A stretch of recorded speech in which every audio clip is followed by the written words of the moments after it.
Muy interesante el temario que nos trae hoy día y quería reiterar mi agradecimiento y mi satisfacción por las intervenciones y por la intervención que acabamos de escuchar.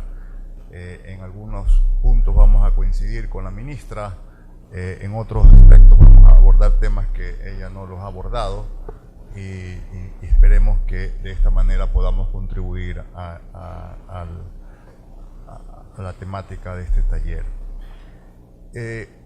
Se nos ha pedido que abordemos el tema del sistema judicial y dentro del sistema judicial el impacto que puede tener el sistema judicial en garantizar o no, o menoscabar, entiendo, los principios de libertad económica.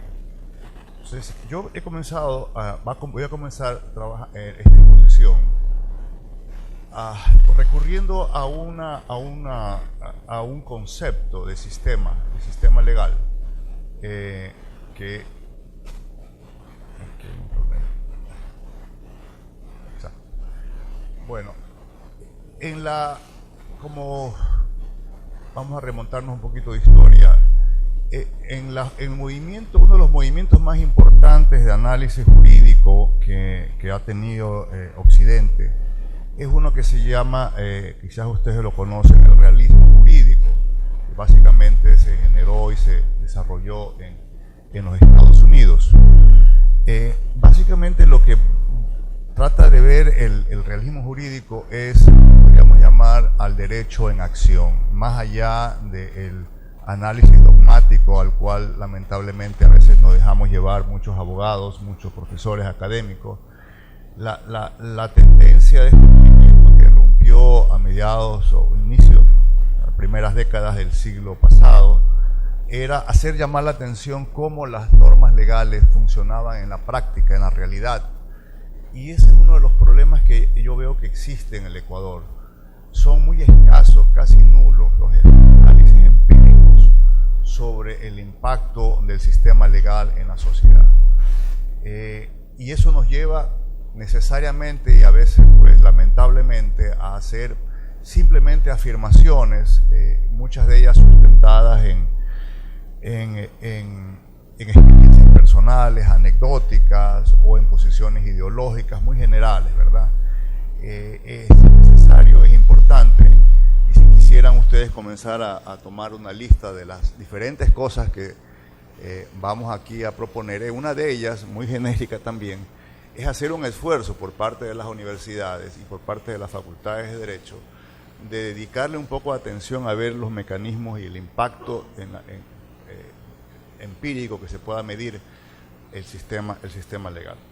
Una de las formas de continuar de esta corriente del realismo jurídico fue un movimiento que se llamó y se llama Law and Society, Derecho y Sociedad, que tuvo mucho auge en los años 70 en Estados Unidos y también en América Latina. Uno de sus grandes líderes fue un pensador, un profesor de apellido Friedman. No es Milton Friedman para los libertarios de Ecuador Libre, es Lawrence Friedman, y es un profesor de la Universidad de Wisconsin. Él tiene una definición, ve al orden jurídico como bajo la óptica de la sociología funcionalista, y dice, veamos el sistema. Un sistema legal, dice él, tiene varios componentes. Tiene un componente normativo, es decir, el más común de todos de lo que estudiamos y de lo que hablamos continuamente es de norma jurídica. Tiene a su vez un elemento institucional, es decir, estas normas jurídicas de alguna manera son administradas, son manejadas por instituciones, y hay un elemento cultural que de alguna manera le da vida, y es lo que se conoce, sería la cultura jurídica. Estos tres componentes de alguna manera ayudan, colaboran, apuntalan a las funciones que un sistema legal debería tener, y en eso podemos diferir, podemos tener muchas ideas, y voy a mencionar solamente una de ellas, o dos de ellas. La una, que de alguna manera la ministra ha hecho mucho énfasis, es la capacidad que tiene el sistema de procesar y solucionar conflictos en una sociedad. Otra, que es quizás la que más interesa al taller, es en qué medida el sistema legal contribuye al desarrollo económico, ¿verdad?, de una sociedad, en qué medida hay una fuerte dosis de racionalización y de predictibilidad. Se debe, gracias a las investigaciones de un sociólogo de una gran trayectoria e importancia, que seguramente conocidos por ustedes, como Max Weber, que la expansión del capitalismo en Occidente, él la ubicaba en esta peculiar forma, ¿verdad?, del sistema legal occidental, que tenía una dosis de racionalización, ¿verdad?, y de predictibilidad. Él decía, gracias a este sistema de predictibilidad y de racionalización, pudo haberse sucedido la acumulación de capital, ¿verdad?, a lo largo de muchos años. Y gracias a esa acumulación de capital, obviamente, pudo expandirse la sociedad capitalista en Occidente. Entonces, ahí está, por ejemplo, otra de las funciones de un sistema legal. Entonces, tenemos que hay estas tres variables, estas tres constantes, si quieren: instituciones, normas, cultura jurídica, que de alguna manera no quisiera darle preeminencia a una de ellas, ya vamos a ver al final, pero están íntimamente conectadas, y podría decirse pues que no hay una que sea más importante que la otra o menos importante. Veamos primero el elemento normativo y veamos qué pasa en el Ecuador con respecto a esto. Y lamentablemente voy a hacer simplemente un marco general para luego quizás hacer algunas reflexiones. Tenemos un primer problema o realidad, que es un desbordamiento de las fuentes normativas en el Ecuador. El Ecuador y muchos países, y realmente no es un problema ecuatoriano, sino en general las sociedades modernas hay un desbordamiento de las fuentes normativas. Ya la tradicional clasificación, obviamente, de que la ley era la fuente más importante de la normativa jurídica, y de ahí probablemente la costumbre, inclusive la costumbre quedaba atrapada en el mismo sistema legal porque tenía que el sistema legal hacerla una remisión para incorporarla, prácticamente ya no existe o ha sido superada. Hay hoy en día varias instancias, varios centros de producción jurídica que eran insospechados hace 20 años y estamos aumentando cada vez más. Hay normas jurídicas de carácter, hay una explosión de carácter reglamentario, hay una explosión de carácter internacional, hay normas de carácter de carácter comunitario. Bueno, la formación de lo que se llamaría el ordenamiento normativo en el Ecuador es extremadamente complejo, es difícil. Realmente hoy en día tenemos que recurrir básicamente a sistemas digitales. Esto de aquí nos pone en alerta de que puede ser puede convertirse en un elemento de incertidumbre. Hay a su vez una abundancia normativa como consecuencia o viceversa, ¿no? No sé cuál sería primero, pero hay una abundancia normativa gigantesca hoy en día. Leyes, reglamentos, resoluciones de diferente naturaleza, de diferente origen. Y esta abundancia normativa, hay un interesante libro del profesor García de Entrerría que llama la atención, que puede ser y es en muchas ocasiones fuente de inseguridad jurídica, ¿verdad?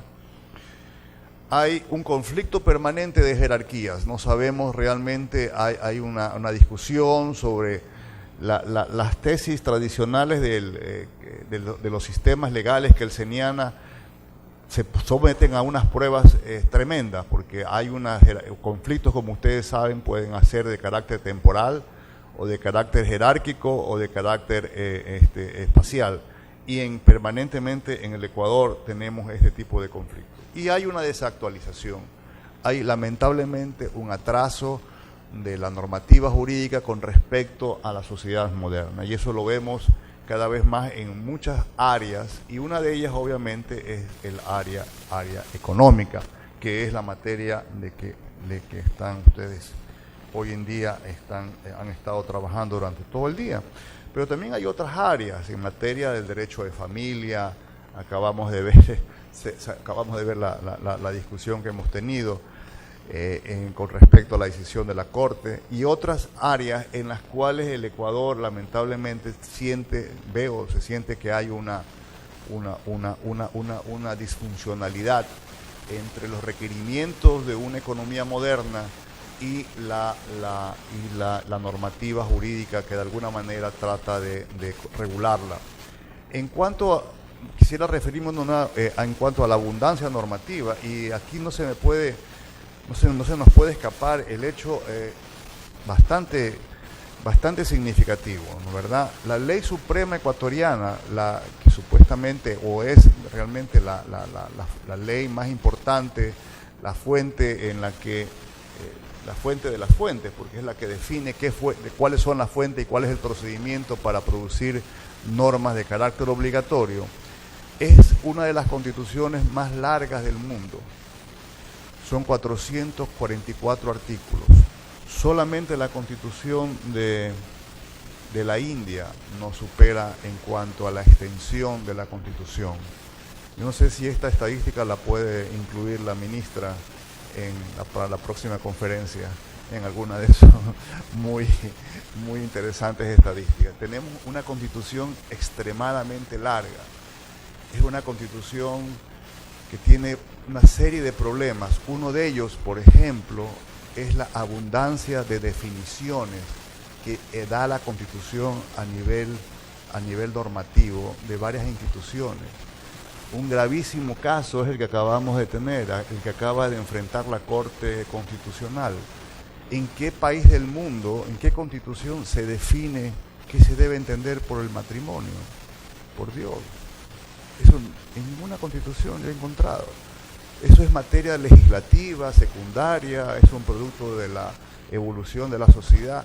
Las constituciones no están para definir cuándo hay un matrimonio, cuándo no hay un matrimonio. Y vean la encrucijada en la que se encontró la Corte Constitucional cuando se topa que en el sistema interamericano de derechos humanos hay una concepción totalmente diferente con respecto a la que una constitución trae una definición. Puede ser que esta definición satisfaga a uno, eso no es el problema. El problema es que las constituciones no son el lugar, ¿verdad?, de hacer definiciones. Y como ese tema hay muchísimos. Por ejemplo, otro ejemplo, acaba de la Corte de declarar inconstitucional un acuerdo comercial, el proyecto o un acuerdo comercial con una agrupación, instituciones europeas. ¿Pero por qué? Porque la Constitución nuestra es tan detallista, tan reglamentaria, que inclusive introdujo normas de carácter de que podrían afectar a convenios internacionales, ¿verdad?, de carácter comercial, y que obviamente en este convenio la Corte lo encontró que había una pugna y había un conflicto, y lamentablemente entiendo que lo ha suspendido. Y así por el estilo. Una constitución tan llena de definiciones, llena de reglamentaciones. Es más, es una constitución que más bien parece un plan de gobierno. Nunca fue pensada que algún momento la oposición iba a gobernar. Entonces fue una constitución en la que solamente iba a predominar una visión, ¿verdad?, particular de la sociedad, legítima obviamente, pero que no es la única que había, y se aseguraron de que esa visión quede petrificada en una constitución. Entonces, ahí tenemos un problema muy serio, comenzando por la norma más importante, que es la Constitución, ¿verdad? No me voy a referir a otros casos. Acabamos de tener hace ya un año, el Código Orgánico Administrativo, lamentablemente lleno de contradicciones, un código innecesario, un uso exagerado y arbitrario del rótulo de orgánica a las fuentes, etcétera. Pero bueno, tenemos un problema, unos elementos normativos. Ahora veamos el elemento institucional. Y aquí, de alguna manera, quien me precedió en la palabra ya mencionó algunos temas, ¿verdad? Uno de ellos que todo sistema tiene son cortes y tribunales, en el Ecuador, que son obviamente los encargados de procesar, de aplicar las normas jurídicas. Hay en el Ecuador el Consejo Nacional de la Judicatura, el Consejo de la Judicatura, que en efecto es inevitable mencionarlo como uno de los componentes de este elemento institucional por la importancia que tiene y por, lamentablemente, el desborde de atribuciones que ahora ejerce.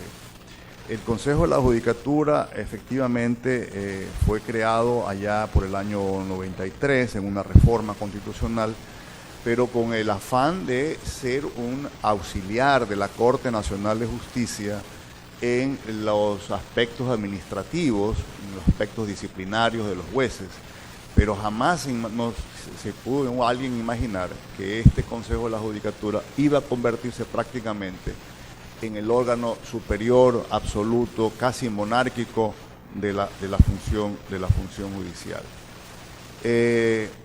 Tenemos la Corte Constitucional y la Corte Nacional, otro de los puntales del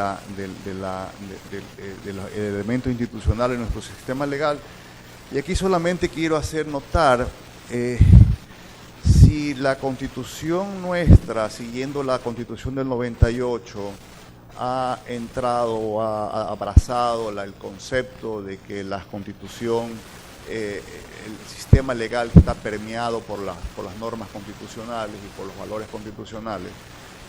¿Cuál es la necesidad, pregunto yo, de tener entonces unas dos cortes con la misma misión? Porque la misión de aplicar la Constitución y aplicar los derechos es una misión encomendada a todos los tribunales, a todos los funcionarios públicos, a todos los jueces, a todas las cortes, etcétera. ¿Cuál es la necesidad de tener dos cabezas? Y le digo esto porque en más de una ocasión, ojalá que con la nueva Corte Constitucional esto se elimine, hemos encontrado y nos encontramos los ciudadanos con dos voces, ¿verdad? A veces contradictorias, a veces simplemente diferentes, sobre una misma situación jurídica. ¿Por qué no tener una sola corte y que esta corte sea la Corte Constitucional que ejerza también las funciones de Corte de Justicia Ordinaria? Estos son temas así. Hay los centros de arbitraje, que son otro mecanismo institucional para la aplicación de las normas jurídicas. Y tenemos el Ministerio Público, que es otra institución que también contribuye a poner en práctica la normativa jurídica en el país. Y tenemos ahora el tercer elemento que en términos generales es básicamente la cultura jurídica. La cultura jurídica es la que de alguna manera es la que da movimiento a todo este engranaje institucional y normativo, ¿verdad?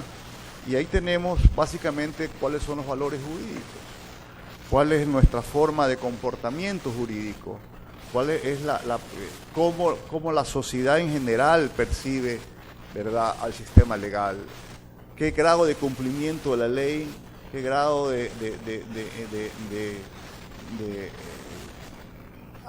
lealtad hacia la ley, hacia el derecho existe en la sociedad ecuatoriana, ¿verdad? Entonces, la cultura jurídica tiene como dos proyecciones. El uno, cómo ve la ciudadanía en general al sistema legal y cómo los operadores del sistema jurídico, ¿verdad?, contribuimos a esa cultura jurídica. Y ahí tenemos algunos elementos.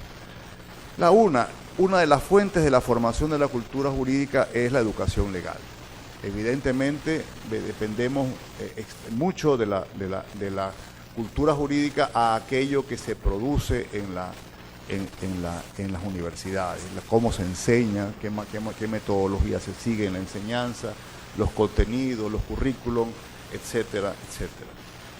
La otra, obviamente, es la forma de comportarse y de actuar de los jueces, de los fiscales y de la burocracia en general, porque la cultura jurídica, como esta actitud, llamémoslo así, este comportamiento de la ciudadanía en general de los ecuatorianos frente al sistema legal, uno de los factores importantes, uno de los actores principales es realmente la burocracia, los jueces, los fiscales, la policía, etcétera. Pero otro de los actores importantes son los abogados. Los abogados jugamos un papel crítico en la construcción de una cultura jurídica y por ende en el funcionamiento del sistema legal.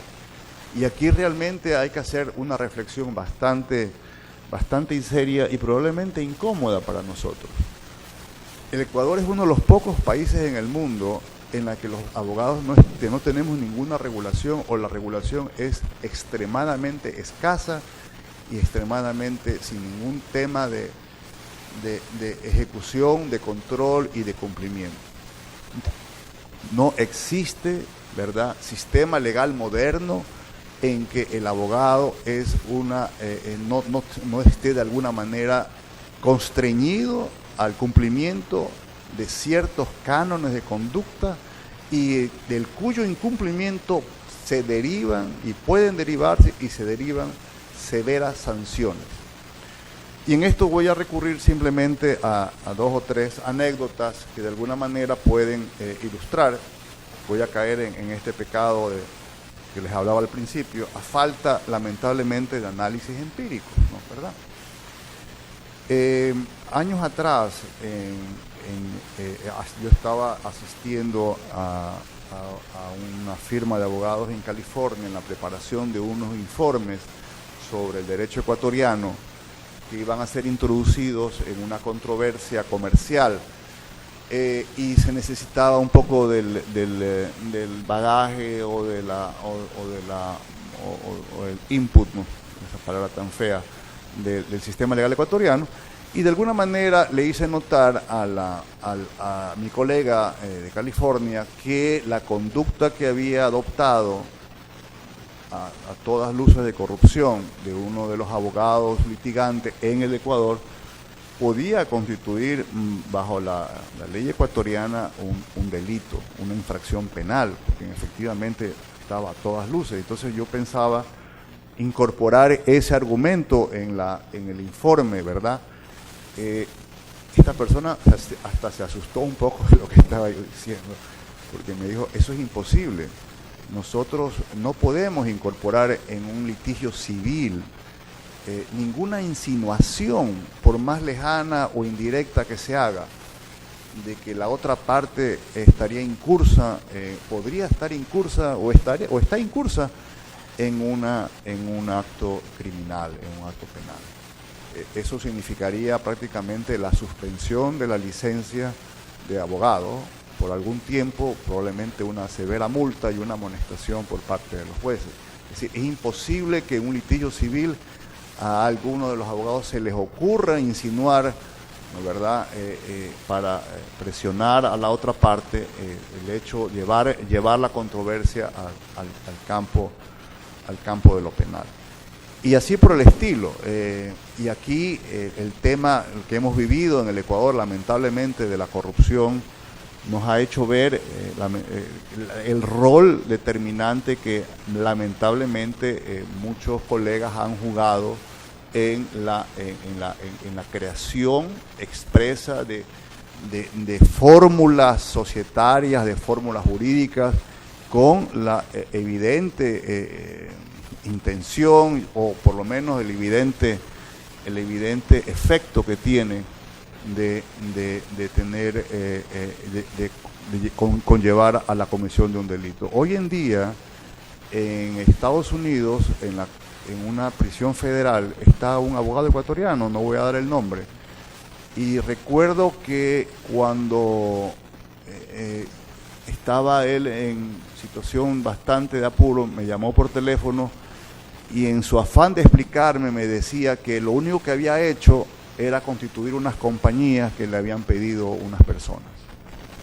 Y hoy en día está en prisión por colaborar activamente, ¿verdad? Poner su ejercicio profesional al servicio y colaboración de una organización criminal. Obviamente, en el Ecuador creo que no está suspendida su licencia profesional. En los Estados Unidos ya lo habría tenido probablemente la primera sanción. Podemos hablar del caso del reciente abogado conocido por todos ustedes, o se ha escuchado mucho, que defendió a los demandantes en el caso del Lago Agrio, un caso lamentable, porque creo que en efecto ahí se cometió una serie de abusos por parte de la compañía, pero que lamentablemente en el afán de obtener una enorme indemnización laboral, indemnización de daños, se dejó llevar a ámbitos de corrupción gravísimos. Ese abogado está hoy día suspendido en el ejercicio profesional de la abogacía. En el Ecuador no tenemos ni de lejos ese tipo de actitud, de comportamiento, de normas y de cultura jurídica. Y hago una reflexión porque yo sí creo que estando aquí en un recinto académico y siendo una de las preocupaciones el tema de la libertad económica y el desarrollo económico, el peso que tiene la corrupción en la falta de productividad en el país es enorme, es enorme. Creo, no sé, me podrían ustedes pensar que soy extremista, creo que es hasta más grave que este tema de la flexibilidad laboral. Para el país, el problema de la productividad, el problema de la corrupción es extremadamente grave, extremadamente nos ha condenado al subdesarrollo, y en ese contexto una parte, no digo toda, en una parte sí podríamos contribuir el sistema legal, el sistema ecuatoriano, a medida que los abogados entremos y tomemos en serio la ética profesional. Yo no sé cuántos de ustedes hayan tomado cursos o existe en el currículum el pensum de la ética profesional como abogado. Creo que no lo existe. ¿Cuántas personas tienen que tomar un examen para poder aprobar la licencia de abogados, en la cual un componente importante del examen son preguntas casos prácticos que tienen que ver con la ética profesional? Entonces, uno puede estudiar cursos de ética profesional, pero ¿cuál es la consecuencia práctica de ese curso? Aparte de salir muy contentos e inspirados día a día y muy satisfechos, ninguna, porque realmente nunca me van a preguntar en un examen para yo ser abogado algún caso práctico de cómo me debo comportar como abogado. Yo les traía a colación esta porque veo que en toda esta maraña, en la maraña normativa propiamente tal, en la maraña institucional y en la maraña y en el elemento cultural, el Ecuador necesita de ponerle atención a estos tres componentes. La ministra acaba de referirse con un tema, por ejemplo, y con esto cierro, muy importante, que es con el tema de predictibilidad y el problema de la jurisprudencia. Sí, es verdad, el poder judicial es el menos democrático de los poderes, y ese es un problema muy serio. Pero una manera, al menos una forma de control, es el control que podemos ejercer los pares, los abogados, los otros jueces y la sociedad en general, es conociendo las decisiones de los jueces, no solamente de las cortes, de las altas cortes, sino también de los jueces de instancia y en general, porque los jueces al final del día hablan por sus sentencias. Los diputados hablan por sus leyes, el Ejecutivo habla por sus políticas de servicio público, etcétera. Una manera podría ser, ¿verdad?, hacer accesible a todos los ciudadanos las sentencias judiciales, los pronunciamientos en diversos temas. Yo recuerdo, y con esta anécdota termino, haberme acercado a conversar con el presidente de la Corte Superior, no voy a dar el nombre, y proponerle un proyecto por el cual, con la colaboración internacional, se podría facilitar, porque ya ha avanzado bastante la tecnología en la función judicial, que las decisiones de instancia y autos, etcétera, puedan ser fácilmente puestos a disposición del público. Porque si bien es cierto que a mí me interesa saber cuánto demora un proceso ejecutivo, etcétera, también me quisiera saber qué ha opinado ese juez en su vida judicial, qué ha dicho sobre, no sé, sobre las causales de divorcios, cómo ha interpretado la condición resolutoria tácita, cómo ha interpretado esta disposición, para saber un poco ese juez cuán importante o cuán acabadas son sus decisiones. Obviamente no tuve éxito en mi intento de hacer pública y accesible las decisiones judiciales. Bueno, con esto termino mi exposición y muchas gracias por todo.